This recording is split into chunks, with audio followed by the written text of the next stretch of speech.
Score మీరే PVR రాజా గారిని మాట్లాడాల్సిందిగా రిక్వెస్ట్ చేస్తున్నాను మీ మాటల్లో. హాయ్ అండి, అందరికీ నమస్కారం. నేను షార్ట్గా మాట్లాడతాను. ఇది సంకల్ప్ గారితో మొదలై నా జర్నీ లాంగ్ బ్యాక్. ఇప్పుడు రమణ గారితో ఇది మెయిన్ స్ట్రీమ్కి వెళ్ళబోతుంది.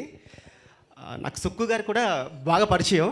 ఫస్ట్ మేము ఒక మూవీ అరవింద్ కృష్ణ గారితో తీస్తున్నప్పుడు అనుకున్నది అందరూ ఎందుకో మరి అలా కలిశారు. యూనివర్స్ ఉంది ఒకటి ఎక్కడ ఉంటుంది, మళ్ళీ హాయ్ బాయ్ చెప్పడానికి ఒక సిచ్యువేషన్ ఇలా క్రియేట్ అయింది అనుకుంటాను.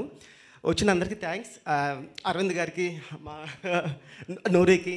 నేను 4 సంవత్సరాలు ఏ వర్క్ చేయకుండా నా మనసుకి ఆకలి తీర్చే ఒక్క ఫిల్మ్ వస్తే చేస్తానని 4 సంవత్సరాలు ఆగిపోయానండి. అది చాలామందికి ఇండస్ట్రీలో ఉన్న వాళ్ళకి తెలుసు. ఇది ఎంత ఆకలి తీర్చిందో మీరు రేపొద్దున ఇది అవార్డ్స్ కానీ అప్రిషియేషన్ మీరు చూస్తుంటారు. వచ్చిన అందరికి థ్యాంక్స్. వన్స్ అగైన్ రమణ గారికి హార్ట్ఫుల్గా కంగ్రాచులేషన్. ఇంకా నేను ఆయనతో ట్రావెల్ అవ్వాలనుకుంటున్నాను మనస్ఫూర్తిగా. థ్యాంక్ యూ అండి అందరికీ. Thank you.